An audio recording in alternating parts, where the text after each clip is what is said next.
Assalamualaikum warahmatullahi wabarakatuh. Gimana kabarnya hari ini anak-anak? Alhamdulillah baik, Bu. Sebelum kita beranjak ke materi, Ibu mau presentasi dulu ya. Firda Wahyu, Sakit. Sherly Widya, Sibu. Ahmad Jabir, D. Bagus Haji. Aduh. Oke, yang nggak masuk berarti Mbak Firda sama Sherly ya. Ya. Untuk selanjutnya, untuk menumbuhkan rasa nasionalisme, alangkah baiknya kita menyanyikan lagu Indonesia Raya. Silakan Mas Jabir untuk memimpin. Oke. Baik. Sebelum kita mulai pelajaran, mari kita menyanyikan lagu Indonesia Raya dan saya harapkan berdiri Indonesia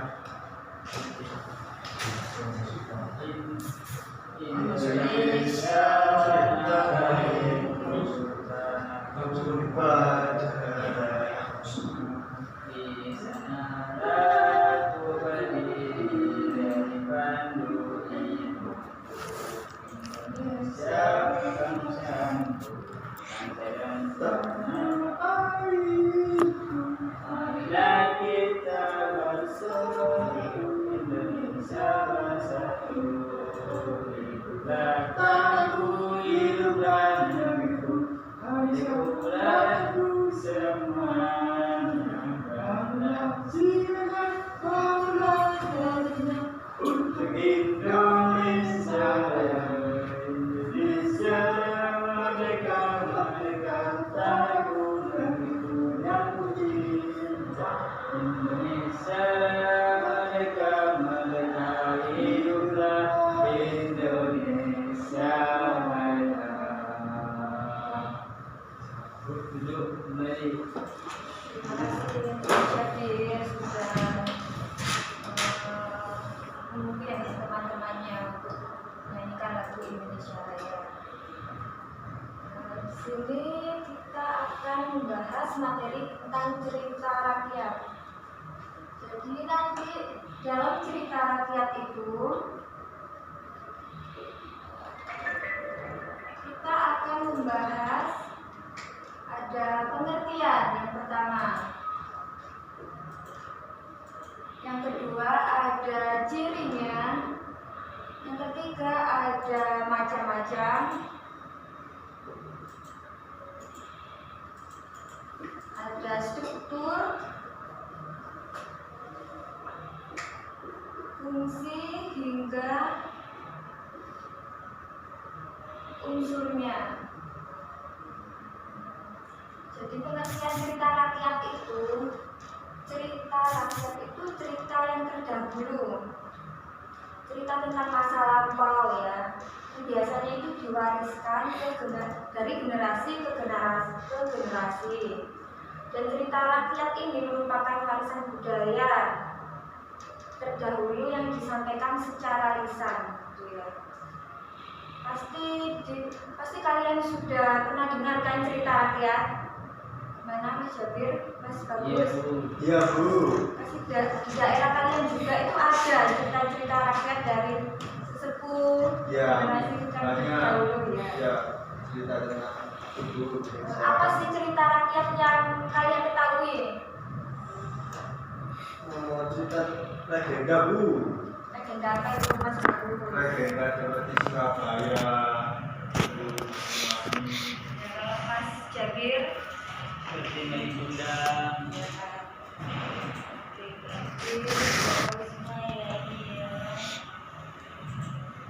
Nah, selanjutnya ini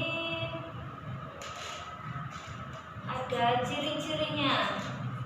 Ciri-ciri cerita rakyat itu sendiri itu penyampaiannya kan secara lisan dari mulut ke mulut, serta biasanya itu diceritakan turun temurun dari nenek moyang kan ya itu ya. Terus yang ketiga itu tidak diketahui pengarang atau pembuatnya. Yang keempat mengandung nilai budi pekerti. Yang terakhir ini biasanya bersifat tradisional. Cerita rakyat itu bersifat tradisional. Dan ini ada macam-macam cerita rakyat. Macam-macam cerita rakyat ini ada fabel, legenda, sage, mite, apa ya, 4, 6 macam-macam cerita rakyat itu, jenaka sama dongeng ya. Jenaka sama dongeng. Jadi macam-macamnya ini akan ibu jelaskan di akhir video lainnya. Kalian masih tahu kan cerita rakyat yang legenda itu tadi?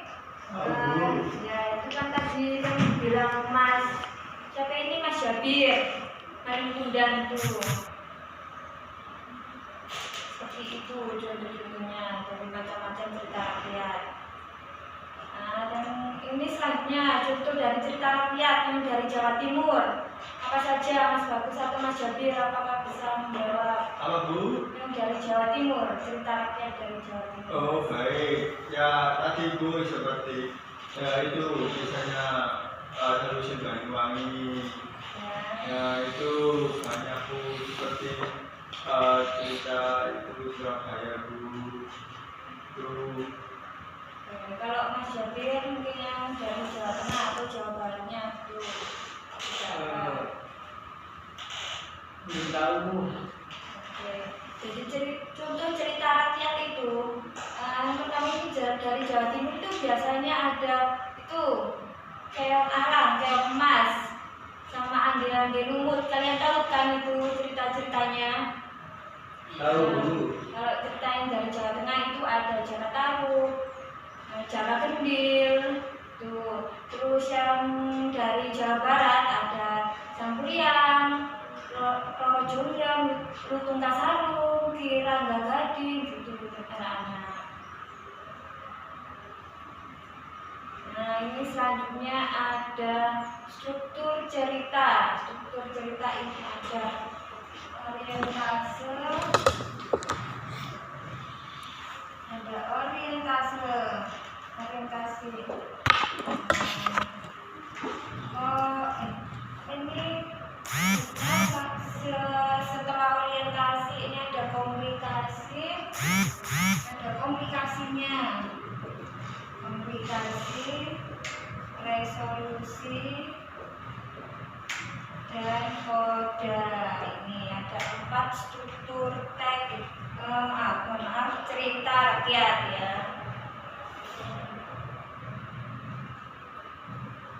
Dari struktur cerita rakyat ini, yang orientasi itu kan pastinya di awal cerita itu orientasinya.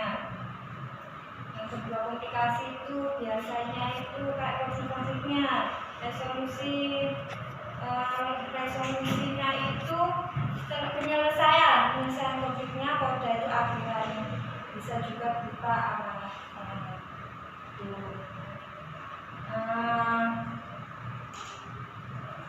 Terus ini ada unsur-unsur cerita rakyat. Unsur-unsur cerita rakyatnya ini ada 2 anak-anak ya. Seperti biasa unsur intrinsik. Unsur intrinsik ini isinya apa aja biasanya? Ada yang tahu? Tema Ya, tokoh kata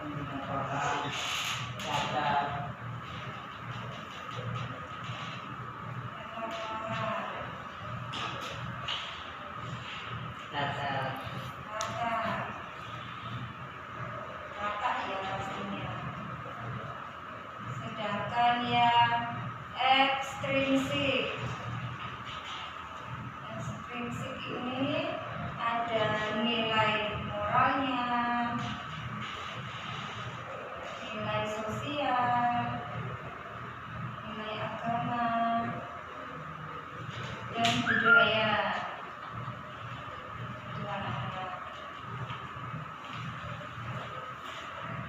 Nah, setelah ke unsur-unsur dari cerita rakyat, di sini ada fungsi dari cerita rakyat itu sendiri.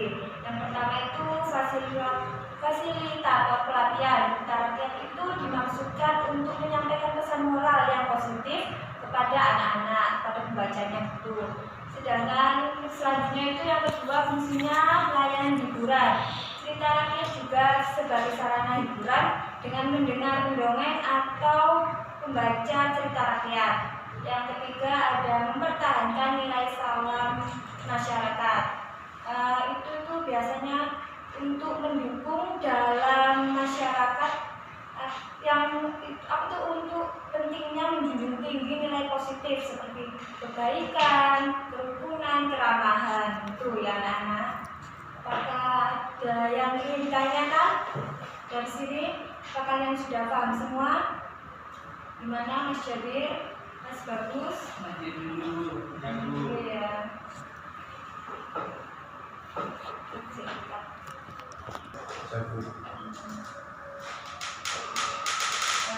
Jadi untuk tadi ya saya mengulang yang macam-macam cerita rakyat itu tadi.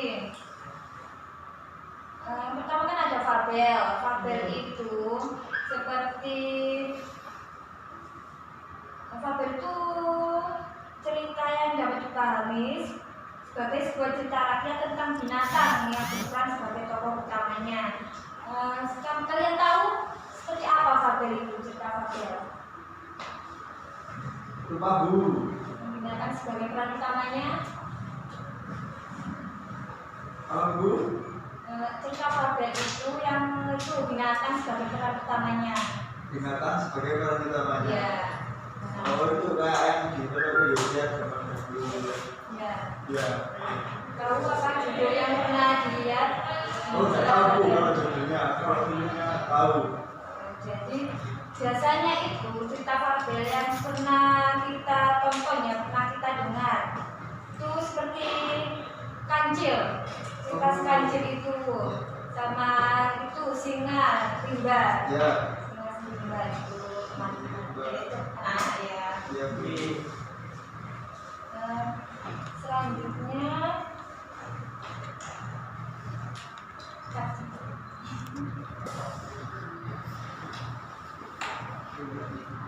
oke, sebelum itu Ibu beranjak ke tugas, dari kalian bisa utarakan sedikit apa yang sudah Ibu jelaskan tadi. Mungkin dari unsurnya, strukturnya, fungsi. Mas Jabir sama Mas Bagus Iya, ini. jadi jenis unsur itu ada dua unsur ya, yang mana di situ ada unsur intrinsik dan juga unsur ekstrinsik. Itu yang unsur intrinsik ini meliputi tema, alur, penamaan, dasar, tempat ataupun waktu. Terus ada watak. Sedangkan ekstrinsik ini ada nilai-nilai, di situ ada nilai moral, agama, budaya, dan juga sosial. Kalau Mas Bagus gimana pemahamannya? Tadi Mas jadi menjelaskan unsur apa Bu? Unsurnya, unsur dari cerita rakyatnya. Jadi unsur intrinsiknya sama ekstrinsik. Oh, ya Bu, sama dari tadi ya dengan watak tadi watak dalam cerita rakyat itu bagaimana? Terus penokohan ini dengan jumlah penokohan yang berapa, rata-rata yang digunakan seperti apa, suasana, tempat atau waktunya gitu. Nah untuk ekstrinsiknya Bu, itu moral, sosial, agama, budaya, dan moralnya, sosialnya bagaimana cerita ini dapat disampaikan diterapkan dalam keadaan sosial. Terus agama bagaimana berhubungan dengan agama, dan itu pun budaya Bu. Sudah. Oke, baik. Berarti kalian sudah paham semua ya tentang cerita rakyat ini sendiri. Selanjutnya Ibu akan kasih tugas untuk kalian. PR Ibu, yang lain sudah pada pulang Bu. Oke, bentar. Ini kalian jadi cari ya dua aja, minimal dua Ya Bu. cerita rakyat. Mau dari fabel maupun sage, jenis dongeng terserah. Nanti dari kedua cerita rakyat itu sendiri dicari unsur intrinsiknya ya anak-anak. Ya. Nanti dikumpulkan minggu depan, ditulis di folio. Iya Bu. Paham anak-anak? Tahu.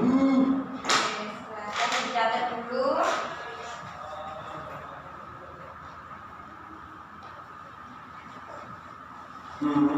Jadi tugasnya dikumpulkan kapan anak-anak?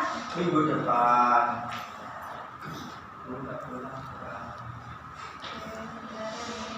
Ya Bu. Oke, persiapan pulang. Mas Bagus atau Mas Jabir aja silakan dipimpin doa. Sebelum kita ulang, kita berdoa terlebih dahulu. Dan mari berdoa baik.